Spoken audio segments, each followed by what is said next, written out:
Look at that. It's lovely, isn't it?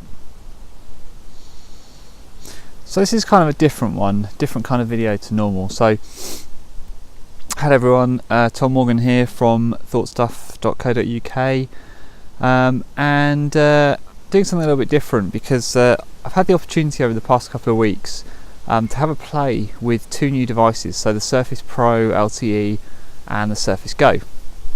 And I'm in the middle of kind of nowhere in Norfolk, and I thought I'd come up here and do a bit of work. And what's really nice about sort of that is that it's nice to get away. You know, it's still kind of just about warm enough and sunny enough.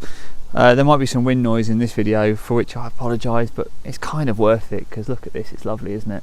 The only thing about working up here is that there's definitely no Wi-Fi. I just do a little 360, so it's kind of countryside all the way around there, countryside as far as you can see all the way around there. Now there is a building here, there's a church, but that church is probably 900 years old and it definitely doesn't have any Wi-Fi. We are in the middle of kind of absolutely nowhere.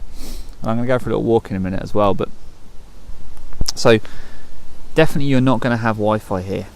But what you do have is cellular, and so I can take advantage of that with this device here. So this is the new, it's not a very good way of seeing it really, this is the new Surface Pro LTE, and you can see I've got a web page loaded up here.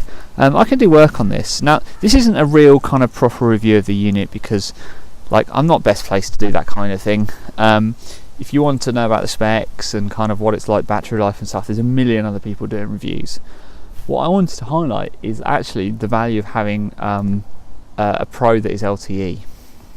Now, can you do this today with an existing Pro and a 4G dongle or your phone? Yeah, of course you can. Do you? Like, you kind of tend not to.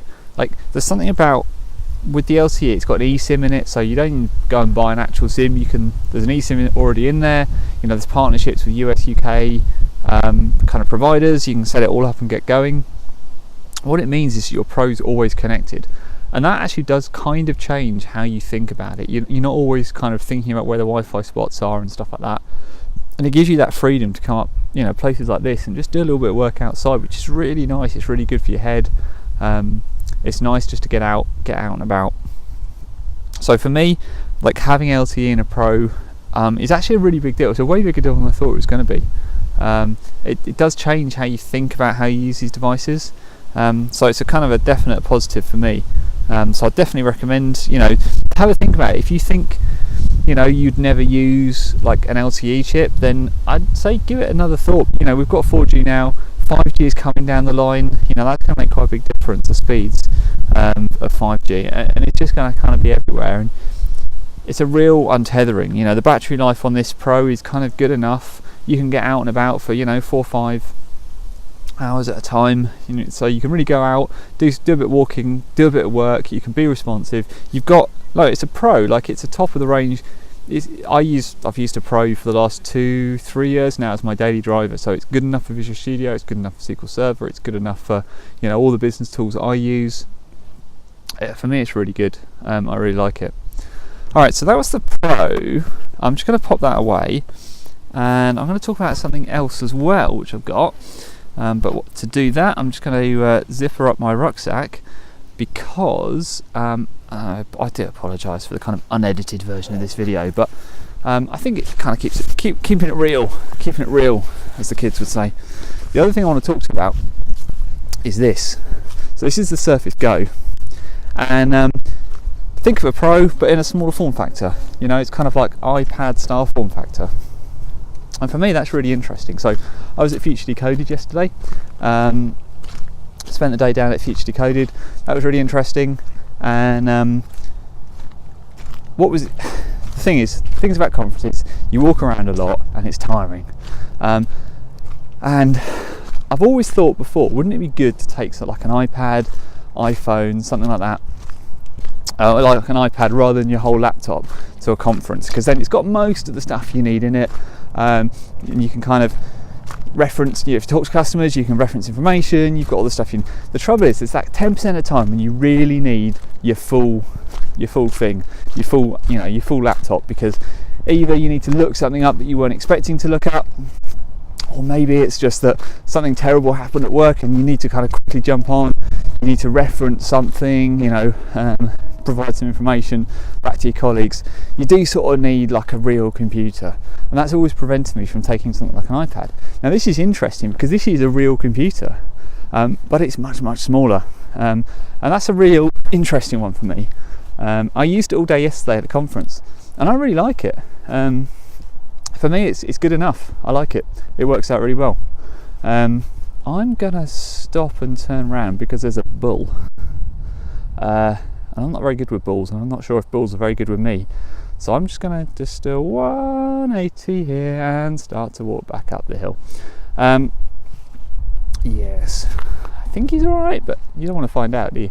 Yeah, I think I'll go back a different way. Yeah, so this. Okay, could this be your daily driver?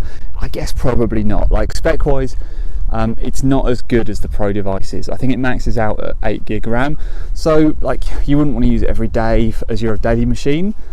But having said that, it's good enough. Like you can run Office apps on it, you can run Visual Studio on it. It might be a bit slow, but if it's not your daily driver, it doesn't matter. You could take this to a conference and be kind of confident that it's got everything you need in it. Everything you're ever going to want to do is kind of there as well. And the only thing with this model that I've got right now is not an LTE version, so a Go plus LTE would be really interesting, because then you could just take this wherever you're going and know that it will always work. It is coming soon, but it's just not quite there yet. This version is a kind of Wi-Fi only version, which is why there's no point me cracking it open here, because there is no Wi-Fi here. So yeah, Pro LTE and Go. Two kind of interesting changes to the Surface lineup for me. The LTE is a way bigger deal than I thought it was going to be, which is kind of interesting. So yeah, and the Go, I really like the Go. The Go is great. The form factor of the Go is excellent, honestly. Just using it, you know, throughout all of yesterday, the screen is big enough, honestly, to get work done, to answer questions. Obviously, you wouldn't want to use it every day, but you could dock it. You know, it's got the kind of standard Surface dock stuff in it, so you could dock it as well. It will dock into the same things that your other Surfaces do, so it's kind of an option. But if you're looking for something that's iPad size, the other thing about this is it's so light compared to kind of regular Surfaces. It's really light. So for carrying around all yesterday, I was going to do this video yesterday at the conference, but after a day at the conference, I just couldn't be bothered. So I thought I'd come up here today and get a bit of fresh air and talk to you about it up here. So yeah, I'd say definitely look at the Go if you're after something that's like nice, small, nice and light, but is still powerful to get stuff done, and to, you know, you can use it. I was going to say in a pinch, but I don't mean that, because it's actually pretty good. I don't think it's powerful enough to be a daily driver machine, but as a secondary, it's excellent. And if your daily work is actually not that like processor intensive, if all you do is live on web pages and like Outlook, you might be fine. You can even use all the sort of web access stuff, Outlook web access stuff. That's what I did all yesterday. Keeps it going really fast because it's just tabs in the browser. So yeah, for me it was really good. Alright, that's all I wanted to say. Just wanted to give you a quick kind of overview of those two devices. Alright, I'll speak to you again soon.